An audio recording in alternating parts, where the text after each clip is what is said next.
사랑하는 형제자매 여러분, 오늘은 교회력으로 성령 강림절 후 9번째 주일입니다. 오순절 성령 강림 사건을 통해 우리는 삼위일체이신 하나님의 실존을 알게 되었습니다. 우리는 예수님께서 아버지 하나님께 구하신 보혜사 성령님을 통해 예수님을 구주로 고백할 뿐만 아니라 진리의 영이신 성령님을 통해 하나님께 예배할 수 있습니다. 이제 우리의 마음과 뜻을 다하여 영과 진리로 주님의 이름을 찬양하며 예배합시다. 아멘. 걱정 근심 많은 자를 성령 감화하시며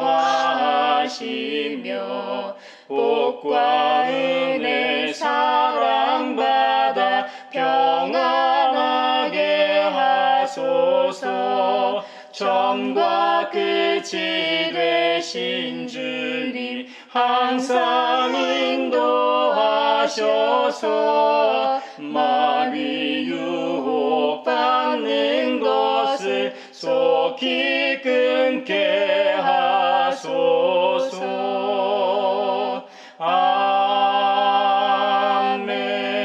아멘. 전능하신 분, 주 하나님께서 말씀하시어 해가 돋는 데서부터 해 지는 데까지 온 세상을 불러 모으신다. 더없이 아름다운 시온으로부터 하나님께서 눈부시게 나타나신다. 우리 하나님은 오실 때에 조용조용 오시지 않고 삼키는 불길을 앞세우시고 사방에서 무서운 돌풍을 일으키면서 오신다.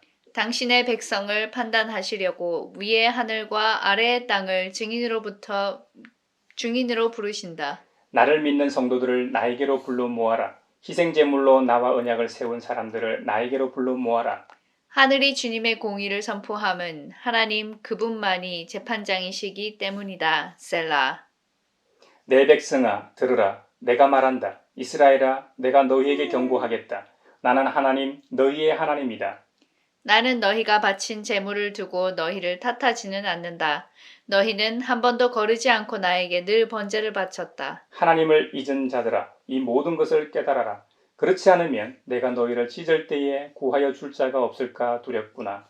감사하는 마음으로 제물을 바치는 사람이 나에게 영광을 돌리는 사람이니 올바른 길을 걷는 사람에게 내가 나의 구원을 보여주겠다. 아멘. 주 예수 당한 고난을 못 잊을 죄인아 내 귀한 보배 바쳐서 만유의 주 찬양 내 귀한 보배 바쳐서 만유의 주 찬양.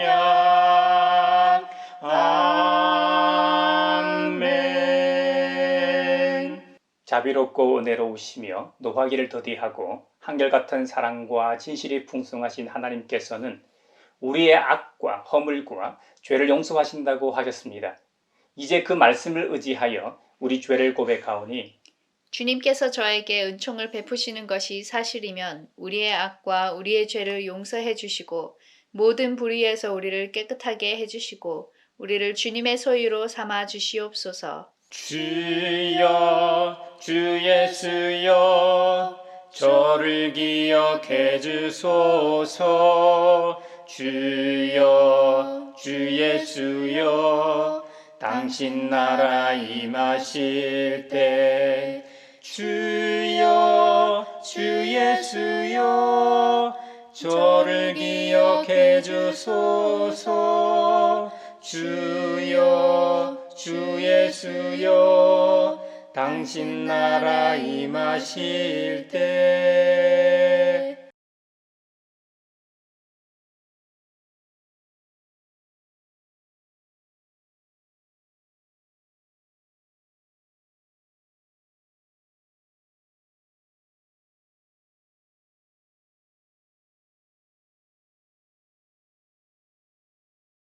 내 이름으로 일컫는 나의 백성이 스스로 겸손해져서 기도하며 나를 찾고 악한 길에서 떠나면 내가 하늘에서 듣고 그 죄를 용서하여 주며 그 땅을 다시 번영시켜 주겠다고 약속하신 우리 아버지 하나님께서 여러분의 죄를 용서하셨음을 주님의 이름으로 선언합니다. 아멘. 찬미하여라. 오 나의 영혼아, 찬미하여라. 거룩한 주 이름. 오늘 우리에게 주신 구약의 말씀은 이사야서 1장 1절, 10절에서 20절입니다. 하나님의 말씀을 경청하십시오. 이것은 아모스의 아들 이사야가 유다 왕 우시야와 요담과 아하스와 히스기야 시대에 유다와 예루살렘에 대하여 본 이상이다. 너희 소돔의 통치자들아, 주님의 말씀을 들어라. 너희 고모라의 백성아, 우리 하나님의 법에 귀를 기울여라. 주님께서 말씀하신다. 무엇하러 나에게 이 많은 재물을 바치느냐? 나는 이제 순 양의 번제물과 살찐 짐승의 기름기가 지겹고 나는 이제 수송아지와 어린 양의 순 염소의 피도 싫다. 너희가 나의 앞에 보이러 오지만 누가 너희에게 그것을 요구하였느냐? 나의 뜰만 밟은 뿐이다. 다시는 헛된 죄물을 가져오지 말아라. 다 쓸모없는 것들이다. 분향하는 것도 나에게는 역겹고 초하루와 안식일과 대회로 모이는 것도 참을 수 없으며 거룩한 집회를 열어놓고 못된 짓도 함께하는 것을 내가 더 이상 견딜 수 없다. 나는 정말로 너희의 초하루 행사와 정한 절기들이 싫다. 그것들은 오히려 나에게 짐이 될 뿐이다. 그것들을 짊어지기에는 내가 너무 지쳤다. 너희가 팔을 벌리고 기도한다 하더라도 나는 거들떠 보지도 않겠다. 너희가 아무리 많이 기도를 한다 하여도 나는 듣지 않겠다. 너희의 손에는 피가 가득하다. 너희는 씻어라. 스스로 정결하게 하여라. 내가 보는 앞에서 너희의 악한 행실을 버려라. 악한 일을 그치고 옳은 일을 하는 것을 배워라. 정의를 찾아라. 억압받는 사람을 도와주어라. 고아의 송사를 변호하여 주고 과부의 송사를 변론하여 주어라. 주님께서 말씀하신다. 오너라 우리가 서로 변론하자. 너희의 죄가 주홍빛과 같다 하여도 눈과 같이 희어질 것이며 진홍빛과 같이 붉어도 양털과 같이 희어질 것이다. 너희가 기꺼이 하려는 마음으로 순종하면 땅에서 나는 가장 좋은 소산을 먹을 것이다. 그러나 너희가 거절하고 배반하면 칼날이 너희를 삼킬 것이다. 이것은 주님께서 친히 하신 말씀이다. 성령이여 우리 성경 읽을 때 그 속에서 빛을 보게 하소서. 오늘 우리에게 주신 서신의 말씀은 히브리서 11장 1절에서 3절, 8절에서 16절 말씀입니다. 하나님의 말씀을 경청하십시오. 믿음은 바라는 것들의 확신이요 보이지 않는 것들의 증거입니다. 선조들은 이 믿음으로 살았기 때문에 훌륭한 사람으로 증언되었습니다. 믿음으로 우리는 세상이 하나님의 말씀으로 지어졌다는 것을 깨닫습니다. 보이는 것은 나타나 있는 것에서 된 것이 아닙니다. 믿음으로 아브라함은 부르심을 받았을 때에 순종하고 장차 자기 몫으로 받을 땅을 향해 나갔습니다. 그런데 그는 어디로 가는지를 알지 못했지만 떠난 것입니다. 믿음으로 그는 약속하신 땅에서 타국에 몸 붙여 사는 나그네처럼 거류하였으며 같은 약속을 함께 물려받을 이삭과 야곱과 함께 장막에서 살았습니다. 그는 하나님께서 설계하시고 세우실 튼튼한 기초를 가진 도시를 바랐던 것입니다. 믿음으로 사라는 나이가 지나서 수태할 수 없는 몸이었는데도 임신할 능력을 얻었습니다. 그가 약속하신 분을 신실하신 분으로 생각했기 때문입니다. 그래서 죽은 사람이나 다름없는 한 사람에게서 하늘의 별과 같이 많고 바닷가의 모래와 같이 셀 수 없는 많은 자손이 태어나게 되었습니다. 이 사람들은 모두 믿음을 따라 살다가 죽었습니다. 그들은 약속하신 것을 받지는 못했지만 그것을 멀리서 바라보고 반겼으며 땅에서는 길손과 나그네 신세임을 고백하였습니다. 이런 말을 하는 사람들은 자기네가 고향을 찾고 있다는 것을 나타내는 것입니다. 그들이 만일 떠나온 곳을 생각하고 있었더라면 돌아갈 기회가 있었을 것입니다. 그러나 사실은 그들은 더 좋은 곳을 동경하고 있었던 것입니다. 그것은 곧 하늘의 고향입니다. 그래서 하나님께서는 그들의 하나님이라고 불리는 것을 부끄러워하지 않으시고 그들을 위하여 한 도시를 마련해 두셨습니다. 성령이여 우리 성경 읽을 때 그 속에서 빛을 보게 하소서. 오늘 우리에게 주시는 복음의 말씀은 누가복음서 12장 32절로 40절입니다. 주님의 말씀을 경청하십시오. 두려워하지 말아라. 적은 무리여 너희 아버지께서 그의 나라를 너희에게 주시기를 기뻐하신다. 너희 소유를 팔아서 자선을 베풀어라. 너희는 자기를 위하여 낡아지지 않는 주머니를 만들고 하늘에다가 없어지지 않는 재물을 쌓아두어라. 거기에는 도둑이나 좀의 피해가 없다. 너희의 재물이 있는 곳에 너희의 마음도 있을 것이다. 너희는 허리에 띠를 띠고 등불을 켜놓고 있어라.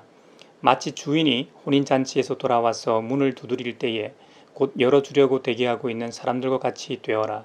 주인이 와서 종들이 깨어있는 것을 보면 그 종들은 복이 있다. 내가 진정으로 너희에게 말한다. 그 주인이 허리를 동이고 그들을 식탁에 앉히고 곁에 와서 시중들 것이다. 주인이 밤중에나 새벽에 오더라도 종들이 깨어있는 것을 보면 그 종들은 복이 있다. 너희는 이것을 알아라. 집주인이 언제 도둑이 들지 알았더라면 그는 도둑이 그 집을 뚫고 들어오도록 내버려 두지 않았을 것이다. 그러므로 너희도 준비하고 있어라. 생각하지도 않은 때에 인자가 올 것이기 때문이다. 이것은 주님의 말씀입니다. 하나님 감사합니다. 성령이여 우리 성경 읽을 때 그 속에서 빛을 보게 하소서. 사회를 위하여 기도합니다. 현재 낙동강 유역 전 구간에 녹조가 심각합니다. 이명박 정부의 4대강 사업으로 낙동강에 8개의 보가 설치되었는데 올 여름 퇴적토가 쌓이고 물은 녹조로 덮여 역한 냄새가 나고 물고기와 새들의 사체가 떠다닌다고 합니다. 낙동강 상류까지도 사급수에 자라는 생물이 살고 있고 독성 마이크로시스틴 레벨이 심각하게 높아 낙동강 물로 자라는 벼에 녹조의 독이 검출되었습니다. 특히나 한국은 기후변화로 식량 부족이 심각할 것이 전망되는데 매일 먹는 쌀은 이미 발암물질로 자라 시민의 건강을 위협합니다. 하루빨리 인간과 자연이 건강을 되찾기 위해서 수문이 개방되어야겠습니다. 이 문제를 더욱 많은 시민들이 인식하고 목소리를 내게 하시고 정부는 하루빨리 결단하여 낙동강이 흐르게 하소서. 성령의 은사를 나에게 채우사 주님의 사랑 본받아 나 살게 하소서. 교회를 위하여 기도합니다. 교육부가 초등학교 입학 나이를 만 5세로 낮추는 안을 발표해 온 나라가 시끄러울 뿐만 아니라 유아기 아동의 발달 특성을 고려한 충분한 연구 없이 졸속 추진된 점에 대해 한국 교회와 교회 학교도 깊은 우려를 표시하지 않을 수 없는 상황입니다. 학제 개편이 영유아 사교육을 부추기고 방과 후 돌봄에 따른 학부모의 부담을 가중시킬 것이 뻔합니다. 아울러 교회 학교 영유아 부서에 와서 신앙교육을 받아야 할 아이들이 이른 나이부터 사교육으로 내몰릴까 염려됩니다. 교회는 교회 학교 학생 수의 가파른 감소로 더 위축될까 걱정되기도 합니다. 졸속 학제 개편은 철회되게 하시고 민주시민으로 기독시민으로서 필요한 자질을 갖추게 함으로써 인간다운 삶을 살 수 있는 교육 정책이 이 나라에 정착되도록 하소서. 성령의 은사를 나에게 채우사 주님의 사랑 본받아 살게 하소서. 세계 평화를 위하여 기도합니다. 이스라엘이 8월 5일 팔레스타인 가자 지구를 2차례 공습하여 총 10명이 숨졌습니다.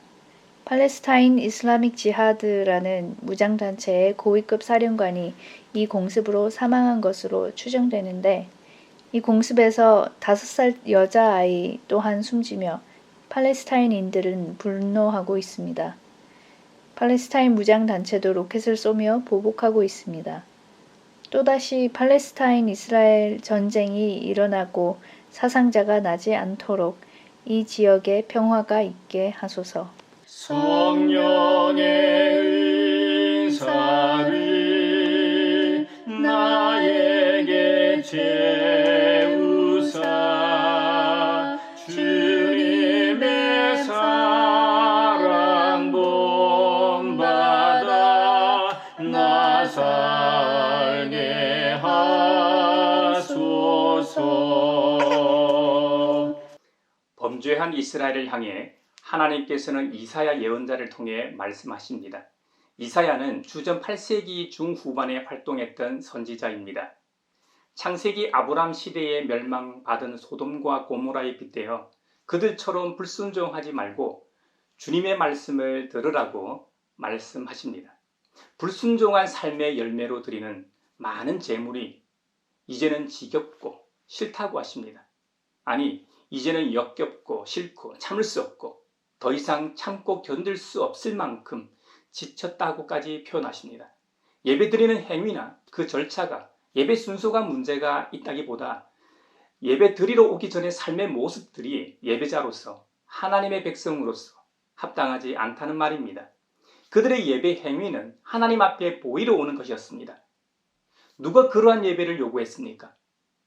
이러한 모습은 주님이 받으시지 않기 때문에 주님의 뜰만, 예배당만 받는 행위라는 것이죠. 하나님께서는 그 구체적인 이유를 나열하고 계십니다. 첫 번째 이유가 손에 피가 가득하기 때문입니다.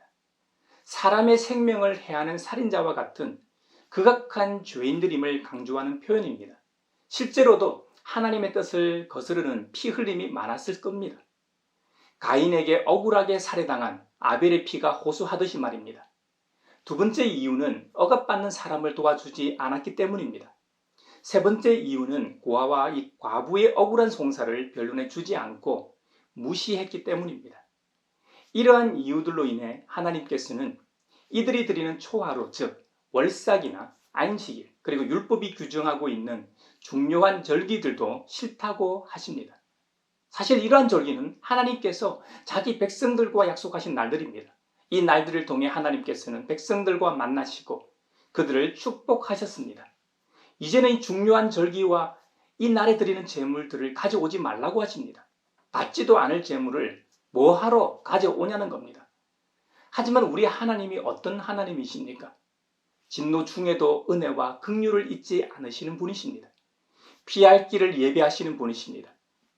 사람이 이렇게 더러운 행위를 한다고 해도 결국에는 내가 너희의 죄가 주홍빛과 같다 하여도 눈과 같이 희어지게 하고 진홍빛과 같이 붉어도 양털같이 희어지게 하겠다고 하십니다. 우리에게 살 길을 열어 놓으셨다는 말입니다.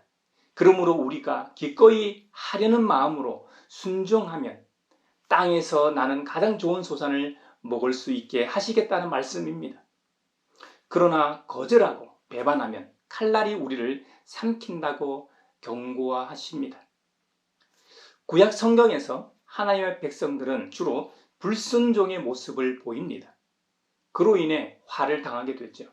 하지만 그 불순종의 시대와 불순종의 세대 가운데서도 말씀에 순종하는 믿음의 사람들을 만나게 됩니다. 우리는 그들을 가리켜 믿음의 조상들이라고 합니다. 사실 혈통으로 보면 아브라함과 우리는 아무 상관이 없는 관계입니다. 하지만 그리스도를 믿는 믿음 안에서 믿음의 조상 아브라함과 우리는 시공간을 초월할 뿐만 아니라 혈통을 넘어 믿음의 가족이 됩니다. 아브라함은 우리의 조상이 되는 것이죠. 그들의 이야기가 히브리서 11장에 나옵니다. 그래서 우리는 히브리서 11장을 믿음장이라고 부릅니다. 히브리서 11장은 이렇게 시작합니다. 믿음은 바라는 것들의 확신이요 보이지 않는 것들의 증거입니다. 선조들은 이 믿음으로 살았기 때문에 훌륭한 사람으로 증언되었습니다. 믿음으로 우리는 이 세상이 하나님의 말씀으로 지어졌다는 것을 깨닫습니다. 보이는 것은 나타나 있는 것에서 된 것이 아닙니다. 라고 말입니다. 믿음이 있어야 하나님의 존재와 그분의 아드님이신 예수 그리스도께서 우리의 유일한 구세주가 되심을 깨닫게 되고 확신하게 되는 것입니다. 그래서 히브리서에서는 해석하기를 믿음으로 우리는 세상이 하나님의 말씀으로 지어졌다는 것을 깨닫는다고 증언합니다. 기독교의 대전제가 하나님께서 말씀으로 천지 만물을 창조하셨다는 것입니다. 이것이 믿어진다면 그 다음 성경 이야기들은 안 믿어질 수가 없습니다. 그 어떤 기적이나 역사도 이 세상 천지 만물의 기원보다 섭리보다 앞선 것은 없기 때문입니다. 우리 주님께서 우리를 위해 이 땅에 성육신 한 것도 믿어집니다. 그리스도께서 우리 죄를 대신해서 대속 제물로 십자가에서 친히 몸짓고 피 흘리신 사건도 믿어집니다. 또 한 번 죽은 사람이 다시 살아난다는 것이 불가능하지만 사망 권세를 이기시고 다시 사신 부활의 사건도 믿어지는 것입니다. 또 우리 주님께서 아버지께 간구하여 보내신 보혜사 성령님이 오셔서 지금까지 우리 속에 내주하시며 하나님께서 기뻐하시는 성화의 삶으로 인도하시는 것도 믿어지게 됩니다. 또 우리 주님 예수 그리스도께서 승천하신 후 우리를 위해 친히 중보하실 뿐만 아니라 언젠가 약속하신 대로 다시 재림주로 오실 것도 믿어지게 됩니다. 그리스도인들은 하늘에 속한 사람들로서 믿음으로 이 세상을 살아갑니다. 그래서 히브리서에서 믿음은 바라는 것들의 확신이요 보이지 않는 것들의 증거가 된다고 했던 것입니다. 그 증거로 믿음의 선조들이 이 믿음으로 살았기 때문에 훌륭한 사람으로 정인된다고 하십니다. 그 예로 믿음의 조상들을 열거하고 있는데요. 아벨부터 시작하여 에녹, 노아, 아브라함, 사라, 이삭, 야곱, 요셉, 모세, 다윗을 비롯하여 예언자, 선지자들이 있다는 겁니다. 오늘 히브리서 본문은 그 믿음의 조상들 중에서도 가장 대표적인 믿음의 선조인 아브라함과 사라 부부 이야기입니다. 믿음의 조상 아브라함의 믿음을 이야기하면서 가장 먼저 언급하는 내용이 부르심, 즉 소명에 관한 내용입니다. 먼저 아브라함은 부르심을 받았을 때에 순종했다는 겁니다. 지금처럼 집문서나 땅 문서와 같은 계약서나 소유권을 주장할 만한 그 어떤 것도 없이 오직 말씀만 의지하고 어디로 가는지도 모르고 떠났다는 겁니다. 여러분, 이게 어디 가능한 일입니까? 혹 혈혈단신으로 떠난다고 해도 쉬운 일이 아닙니다. 그런데 아브라함은 아내와 조카 롯까지 데리고 떠났습니다. 한 가족이 아무 사전 조사도 없이 이민을 갔다는 말입니다. 요즘 한국이 잘 살게 되니까 세계 여러 나라에서 외국인 노동자들이나 이주민들이 이주해 옵니다. 그들이 우리나라에 오는 것은 정보가 있기 때문입니다. 한국에서 외국인 노동자로서 인간 이하의 취급을 받으며 차별을 받지만 몇 년만 고생하면 고향으로 돌아가 잘 살 수 있다는 희망 때문입니다. 물론 지금으로부터 4,000년 전 아브라함 시대에는 정보통신망이 없어 지금처럼 쉽게 그곳의 정보를 알 수 없었겠죠. 근데 그보다 순종하기 더 어려운 게 있었습니다.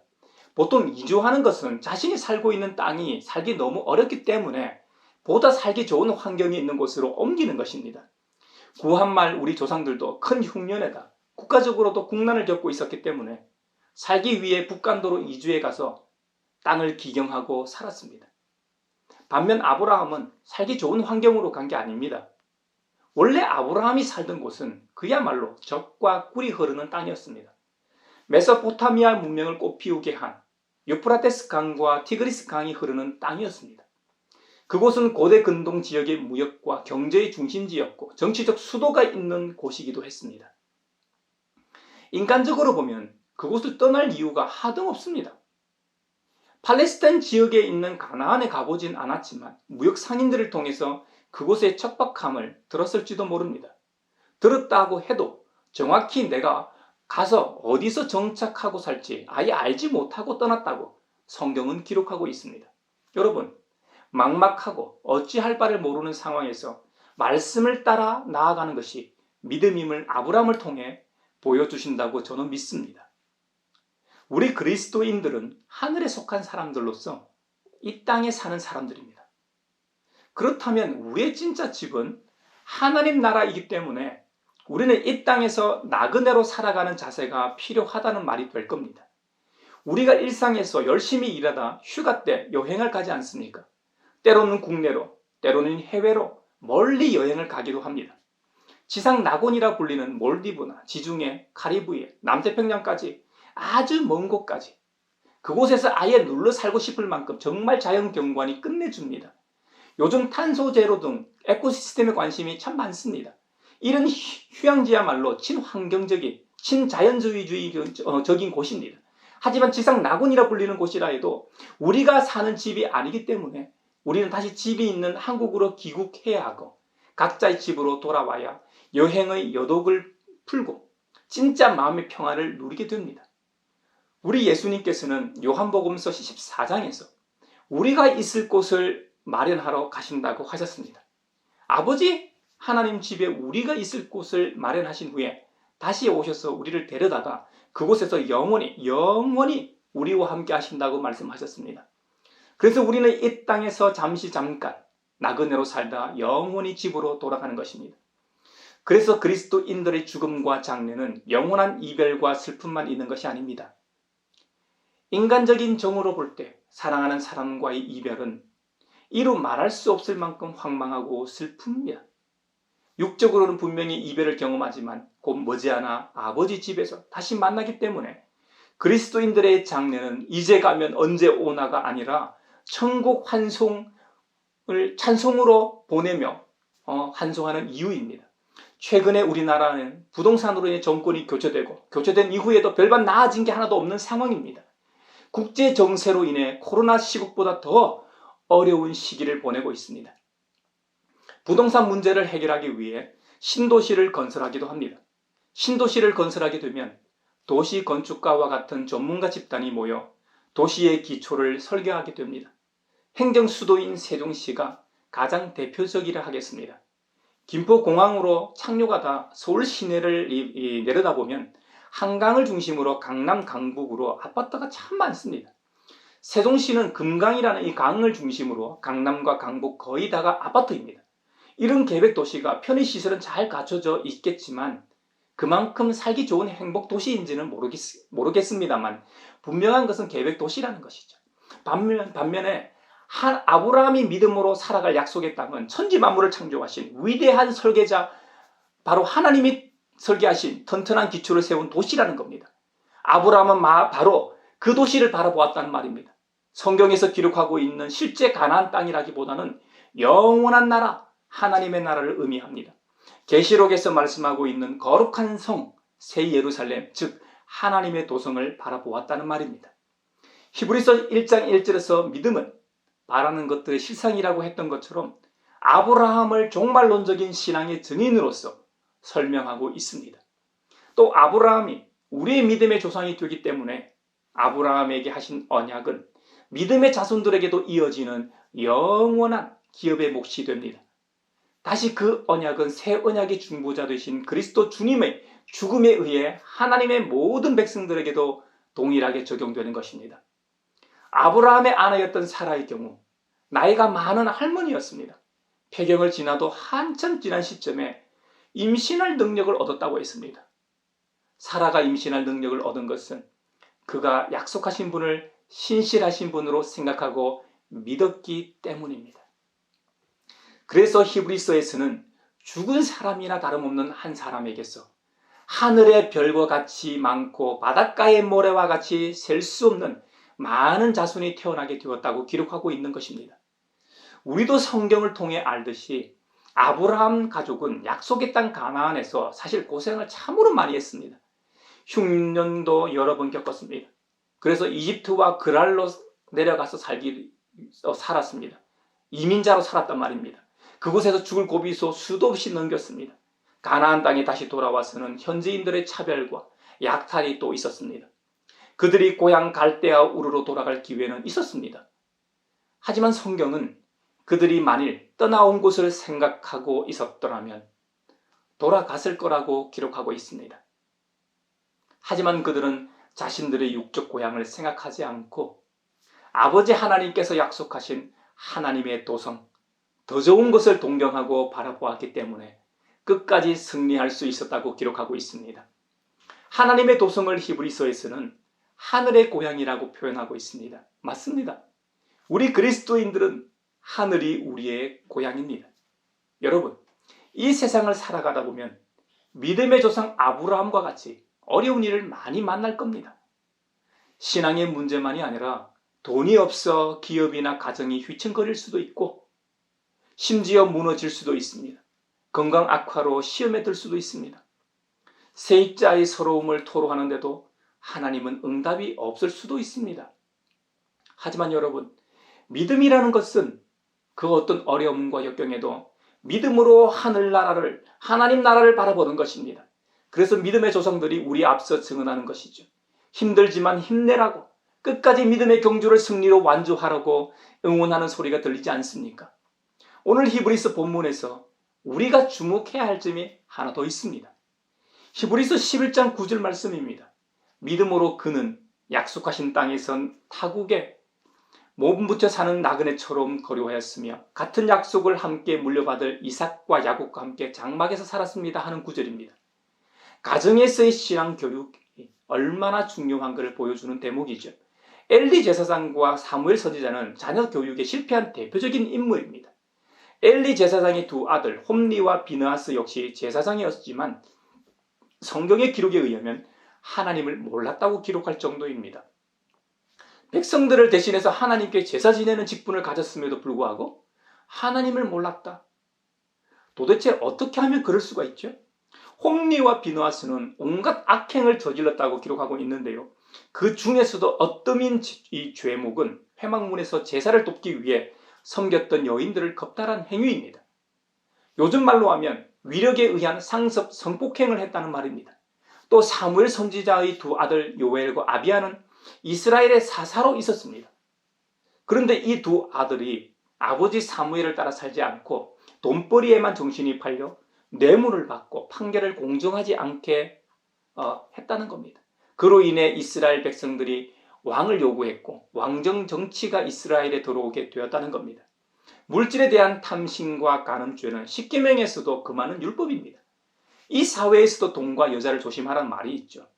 돈과 여자나 남자를 조심해야 한다는 의미입니다.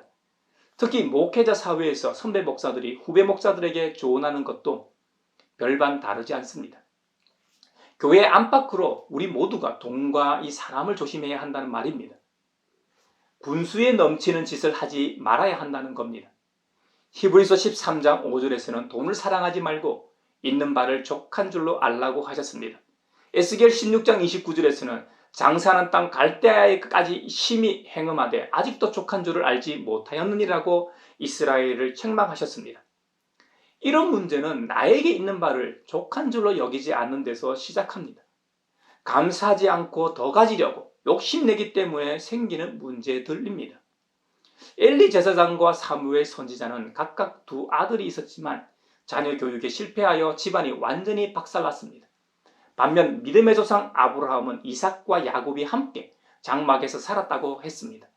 이삭은 유년 시절 산채로 하나님께 제물로 바쳐줘야 하는 상황에서 살아난 체험이 있는 사람입니다. 그가 일평생 살아있는 신앙으로 살았음을 알 수 있는 대목입니다. 또 야곱은 쌍둥이로 태어나 형의 장작분을 뺏고 도망자 신세가 되기도 했습니다만 15살까지는 할아버지 아브라함과 함께 장막에서 살았을 겁니다. 할아버지로부터 하나님에 대해 믿음이 무엇인지 하나님과 동행하는 삶에 대해 끊임없이 들으며 컸을 겁니다. 결국 야곱을 통해 이스라엘의 12지파가 시작되지 않습니까? 아브라함이 가정에서 어떻게 믿음으로 살았는지를 암시하는 대목이라 하겠습니다.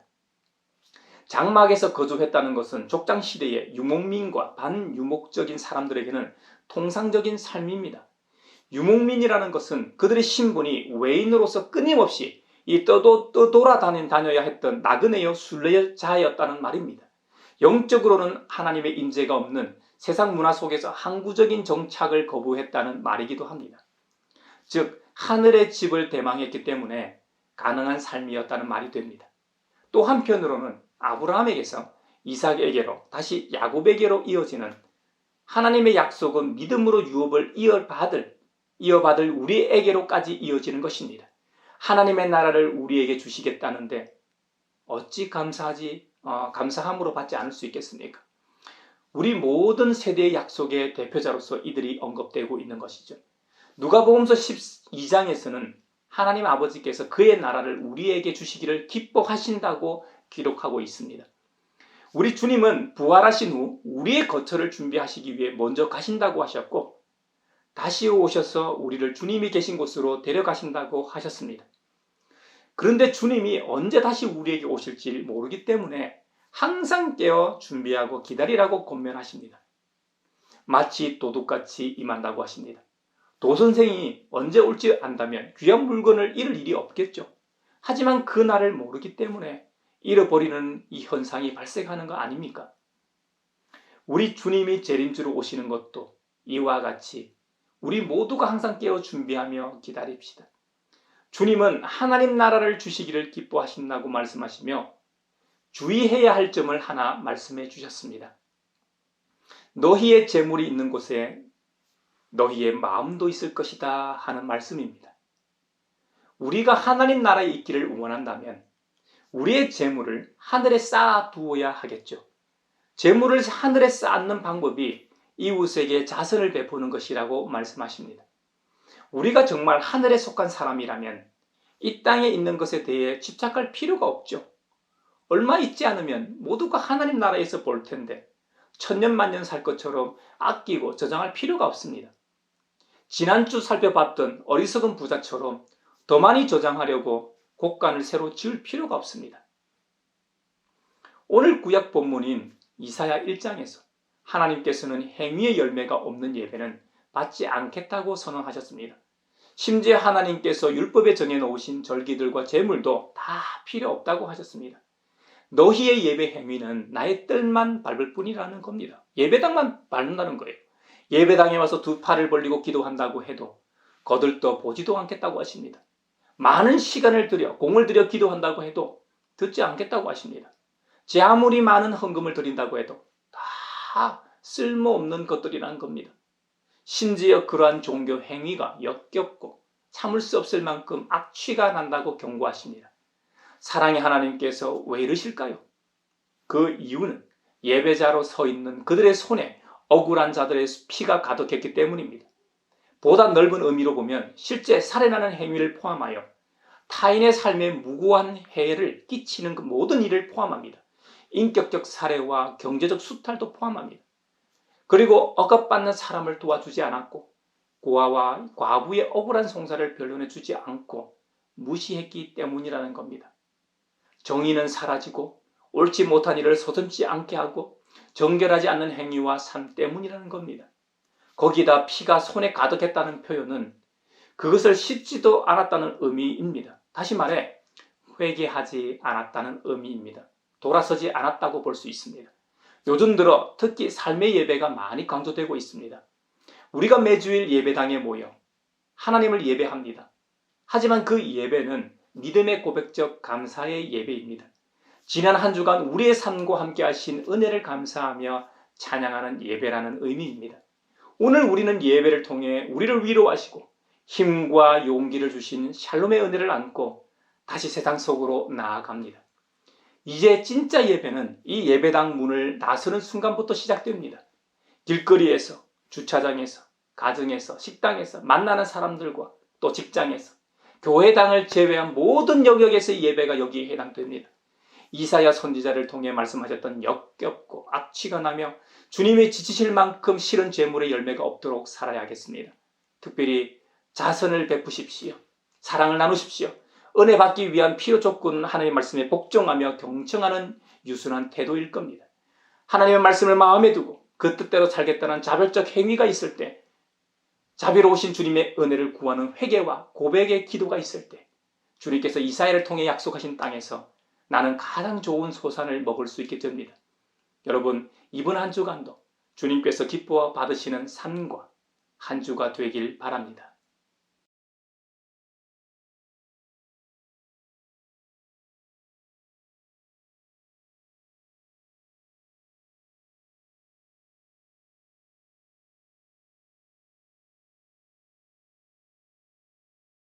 내게 있는 모든 것을 아낌없이 드리네. 사랑하고 의지하며 주만 따라 살리라. 주께 드리네. 주께 드리네. 사랑하는 구주 앞에 모두 드리네. 아멘.